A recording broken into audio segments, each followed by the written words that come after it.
슬기로운 교행생활.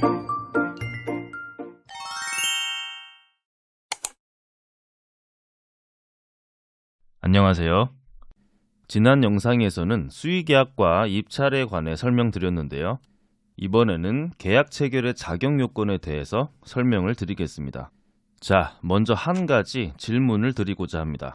여러분들이 하는 계약은 아무나 하고 할 수 있을까요? 예를 들어서 여러분들의 학교에서 현장 체험학습으로 경기도 가평에 왔다고 가정을 해보겠습니다. 가평에는 읍면마다 5일장이 열리는데요. 5일장에 가보면 할머님들께서 근처에서 채취한 신선한 나물이나 직접 재배한 야채들을 팔고 계십니다. 이때 학생들의 비빔밥 만들기라든지 김치 담그기 등의 체험을 위해서 할머님들에게 그 재료를 구입하려고 합니다. 할머니, 이 나물 얼마예요? 한 소쿠리에 3,000원. 그럼 할머니, 한 소쿠리만 주세요. 혹시 계좌이체 가능할까요? 되지.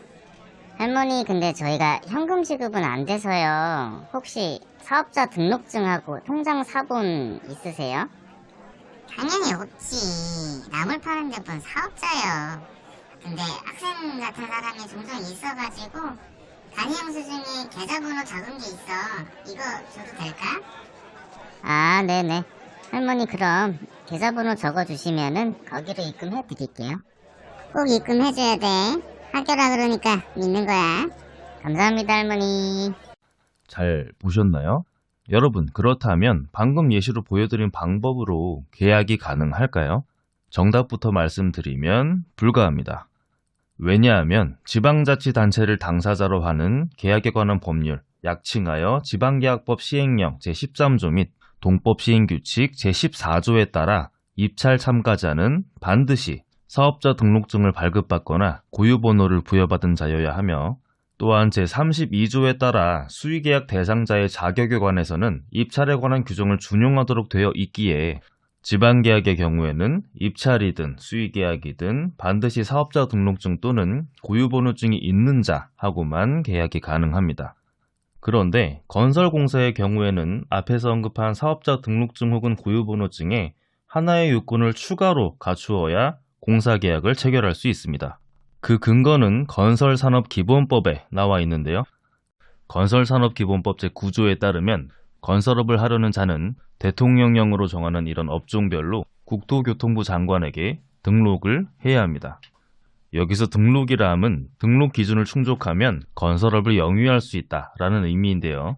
학교에서 많이 하는 실내 인테리어 공사의 업종인 실내 건축공사로 예를 들면 건설산업기본법 시행령 별표 2 건설업의 등록 기준에 따라 기술 능력과 자본금 등을 갖추기만 하면 실내 건축공사업을 등록할 수 있습니다. 예외적으로 대통령령으로 정하는 경미한 공사, 즉 종합공사의 경우 공사 예정 금액 5천만 원 미만, 전문공사의 경우 1,500만 원 미만인 공사는 건설업을 등록하지 않고 사업자 등록증만으로도 공사를 할 수 있습니다. 하지만 전문공사 중에서 위험성이 있어 반드시 전문적인 기술이 필요한 공사들은 경미한 공사의 규정이 적용되지 않는데요. 학교에서는 가스시설 설치공사, 승강기 설치공사, 난방공사 등이 대표 사례라고 할 수 있습니다. 따라서 위 공사들은 금액에 상관없이 반드시 해당 업종을 등록한 업체와 계약을 체결해야 합니다. 그리고 반대로 얘기하면 종합공사는 공사 예정 금액 5천만 원 이상, 전문공사는 공사 예정 금액 1,500만 원 이상인 경우에 해당 업종에 맞는 건설업을 등록한 업체와 계약을 체결해야 한다는 얘기죠. 참고로 공사 예정 금액이란 추정가격, 부가가치세, 도급자 설치 광급자재를 말하며, 도급자 설치 광급자재란 자재를 공급하는 업체는 학교에 납품만 하고 실제 설치는 공사계약 상대자인 시공사가 설치하는 자재를 말합니다. 대표적인 것이 철근과 레미콘입니다. 반대로 광급자 설치 광급자재라는 것이 있는데, 이는 광급자재를 납품하는 업체가 설치까지 한다는 의미이고, 대표적인 것이 조달세 3자 단가 현장 설치도입니다. 또한 학교의 종합공사는 교실 증축공사라든지 체육관 증축공사, 운동장 조성공사 등 증축, 개축, 대수선 공사 등 규모가 큰 공사들이 해당이 되며, 전문 공사는 기존의 시설물들을 설치, 유지, 보수하는 공사를 말하며, 여러분들이 학교에서 하는 공사의 대부분이 전문 공사에 해당된다고 보시면 되겠습니다. 참고로 세부적으로는 종합적인 계획 관리 조정이 필요하면 종합공사, 필요 없으면 전문공사로 구분되지만 해당 내용들은 지금 시간에는 설명을 생략하겠습니다. 그리고 건설산업기본법에는 건설공사를 정의하면서 전기공사업법에 따른 전기공사, 정보통신공사업법에 따른 정보통신공사, 소방시설공사업법에 따른 소방시설공사, 문화재 수리 등에 관한 법률에 따른 문화재 수리공사는 건설공사가 아니라고 명시하고 있는데요. 앞에서 언급한 바와 같이 건설공사 중 전문공사 1,500만원, 종합공사 5천만원 미만은 경미한 공사로 규정하고 있는데 이처럼 경미한 공사 규정은 건설공사에만 적용이 되므로 건설공사가 아닌 전기, 정보통신, 소방시설, 문화재 수리공사에는 적용될 수 없습니다. 다만 이 공사들 중에 소방시설 공사를 제외한 나머지 공사들은 개별법에 경미한 공사 규정이 있는데 건설공사와 달리 금액 기준이 아닌 공사의 성질별로 규정을 하고 있습니다.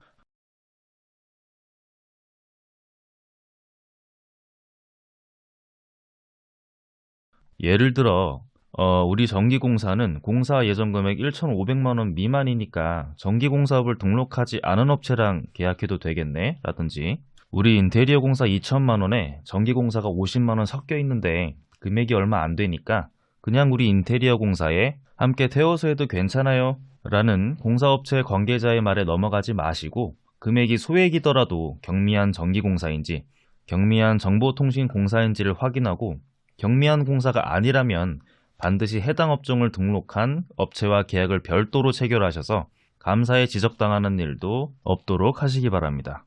마지막으로 앞에서 언급한 건설업 등록제는 1998년까지는 면허제였다가 1999년에 건설시장 활성화를 위해서 등록제로 전환이 되었는데요. 하지만 실무에서는 건설업 등록이라는 표현보다는 건설업 면허라는 표현을 더 많이 쓰는 것을 알 수 있습니다.